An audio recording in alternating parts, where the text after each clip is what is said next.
Assalamualaikum dan selamat sejahtera anak-anak murid semua. Berjumpa kembali untuk kita belajar Bahasa Melayu tahun 4 dalam unit 24. Tajuknya Tabungku. Objektif yang ingin dicapai pada hari ini, cikgu mengharapkan anak-anak murid cikgu dapat bersoal jawab untuk mendapatkan penjelasan berdasarkan kemahiran pada hari ini iaitu kemahiran mendengar dan bertutur. Lihat gambar ini. Ini merupakan gambar buluh dan gambar tempurung. Orang dulu, khususnya pada tahun 70-an, 80-an, mereka menggunakan bahan-bahan yang sedia ada untuk dibuat tabung. Contohnya macam buluhnya, dipanggil tabung buluh. Yang ini tabung tempurung. Orang dulu dah mula mengamal menyimpan duit untuk masa depan. Dulu duit shilling, sekarang duit kertas. Ini pula menunjukkan gambar pelbagai jenis tabung yang ada di rumah kamu yang kamu boleh buat sendiri ataupun beli di pasar raya dengan tujuan untuk menyimpan wang. Bak kata perpatah, sikit-sikit lama-lama jadi bukit. Tengok tabung ayam ada. Tengok promosi ini. Amalan menabung. Langkah awal rakyat Malaysia untuk membentuk masa hadapan. Dalam suasana COVID-19 yang berlaku pada tahun 2020 hingga tahun 2021, ramai pekerja yang diberhentikan kerja, pendapatan bulanan yang dikurangkan. Jadi masa inilah, sesiapa yang ada wang, sama ada simpanan di rumah atau di bank, mereka terpaksa guna buat sementara. Kalau ada 10,000 sikit-sikit keluarkan. Sampai KWSP, hari itu terpaksa keluarkan simpanan untuk masa hadapan. Masa tua terpaksa dikeluarkan sebab dalam keadaan sekarang orang perlukan duit. Jadi amalan menabung ni amat penting. Untuk mengetahui dengan lebih lanjut tentang amalan menabung ini, jom kita baca. Tajuknya Jom Menabung. Alif melihat poster semasa pameran Kelab Penabung Muda di sekolahnya. Banyak maklumat yang diperolehinya. Antaranya, pembahagian wang tabungan boleh dipecahkan kepada dua. Satu, untuk perbelanjaan diri seperti bijak mengurus wang sendiri, melatih kita berjimat cermat, mendidik kita agar bijak berbelanja dan bebas daripada masalah kewangan. Kamu tengok, perbelanjaan diri, satu, bijak menguruskan wang sendiri. Ada orang, ayah dia bagi RM5 sehari untuk pergi ke sekolah sebelum COVID. Tapi ada orang RM5 habis. Balik minta lagi. Nak pergi sekolah agama minta lagi. Tapi ada orang, ayah bagi RM2. Tapi dengan RM2 tu, dia boleh menabung lagi. RM1, dia beli makanan di kantin kat sekolah. RM1 lagi, dia menabung. Air, dia bawa air daripada rumah. Air kosong, air mineral dan sebagainya. Nampak? Orang yang bijak mengurus wang. Yang kedua pula, melatih kita berjimat cermat. Bila kita teringat tabung, hari ni aku nak simpan tabung, target RM1. Aku tak boleh belanja boros ni. Kalau mak bagi RM10 pergi pasar raya dan sebagainya, mungkin sampai RM9. RM1 mesti nak masuk dalam tabung. Mesti buat. Okay? Seterusnya, mendidik kita agar bijak berbelanja. Jadi kita hanya beli barang-barang yang penting saja. Kalau lihat trend sekarang ni, terutama telefon bimbit. Ada orang setahun sekali tukar telefon bimbit. Dia trend semasa dia tak pandai nak berbelanja. Jadi menabung ni mendidik kita. Telefon ni boleh guna lagi ni. Guna selagi dia tak rosak. Yang keempat, bebas dari masalah kewangan. Seperti cikgu cakap tadi kan. Dalam keadaan tertentu, wang tabungan ni lah. Sebab tu dia panggil masa hadapan. Di saat kita perlu, wang itu ada. Yang kedua pula dia kata, simpanan di bank. Tadi untuk perbelanjaan diri. Sekarang ni, wang ni disimpan di bank. Apa pula? Ini dia punya isi penting ni, tengok. Yang pertama, persediaan untuk masa hadapan. Yang kedua, digunakan pada waktu kecemasan. Yang ketiga, simpanan dijamin selamat. Mendapat dividen dan bonus. Tadi cikgu ada selitkan sikit. Persediaan untuk masa hadapan. Kalau kamu sekarang berusia 10 tahun, dah ada duit tabung walaupun RM10 sebulan kamu berjaya. RM10 sebulan. Setahun ada 12 bulan. Dah ada RM120. Simpan dekat bank. Itulah duit tu akan membiak. Contoh, digunakan pula pada waktu kecemasan. Kalau duit ada dalam tabung, kita tak tahu kecemasan bila-bila berlaku. Contoh, kalau adik sakit, tiba-tiba ayah dengan mak belum dapat gaji. Kamu boleh menggunakan wang tabung tu. Okey.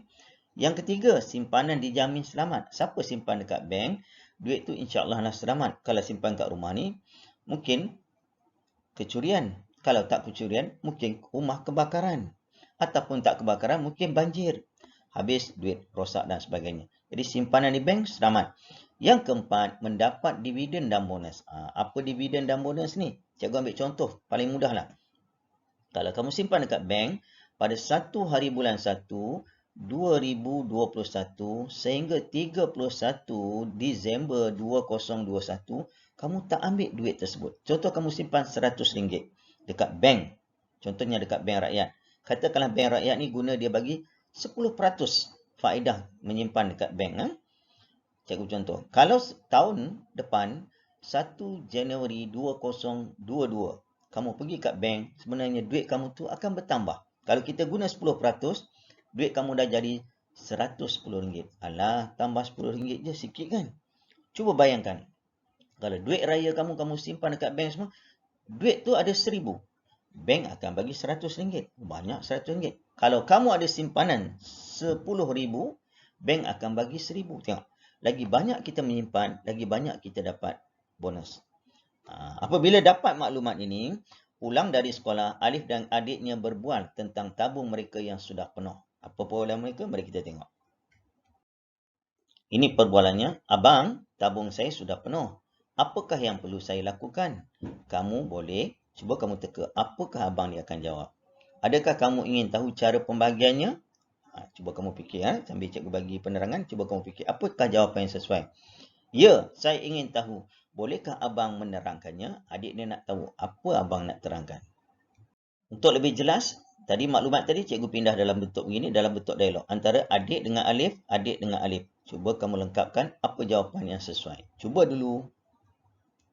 Ini contoh jawapan. Adik bertanya, abang, tabung saya sudah penuh. Apakah yang perlu saya lakukan? Abang dia cakap, kamu boleh membuat pembahagian wang tabung.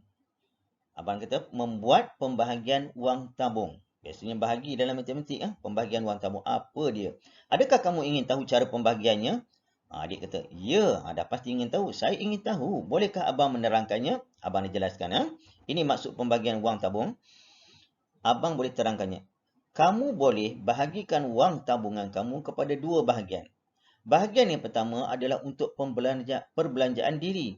Dengan cara ini, kita akan bijak mengurus wang sendiri, melatih kita berjimat cermat, mendidik kita agar bijak berbelanja, dan kita akan bebas daripada masalah kewangan. Selain itu, dia guna penanda wacana. Selain itu, kita boleh juga menyimpan sebahagian daripada wang tabungan kamu itu di bank. Dengan berbuat demikian, kamu boleh gunakan wang tersebut pada waktu kecemasan atau sebagai persediaan pada masa hadapan. So ada dua, tabung itu dipecahkan kepada dua, perbelanjaan diri dan untuk masa hadapan.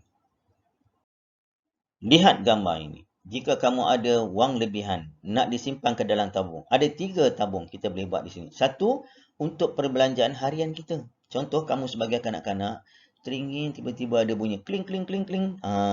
Aiskrim ada jual pada waktu petang pukul 5 pukul 6. Itu perbelanjaan kamu, teringin nak beli aiskrim, ada duit tabung, beli. Ataupun yang kedua, kita menabung ni untuk satu lagi tabung kecemasan. Ada simpanan sikit. RM50 ke dalam tabung kamu. Jika ada kecemasan tadi, macam ada adik sakit dan sebagainya, kita boleh guna untuk kecemasan. Jadi tabung yang paling penting kita ni adalah tabung untuk masa depan kita. Sebab kamu nanti belajar, naik sekolah menengah, masuk universiti dan sebagainya, perlukan yuran perbelanjaan banyak. So itulah tabung untuk masa depan kamu, untuk kamu belajar. Tengok bukti. Kerajaan Akbar menyatakan simpan 30 sen sebulan boleh tunai haji. Warga emas mula menabung hasil pendapatan sebagai kelasi sejak tahun 1950-an. Contoh Kerajaan Akbar, nampak?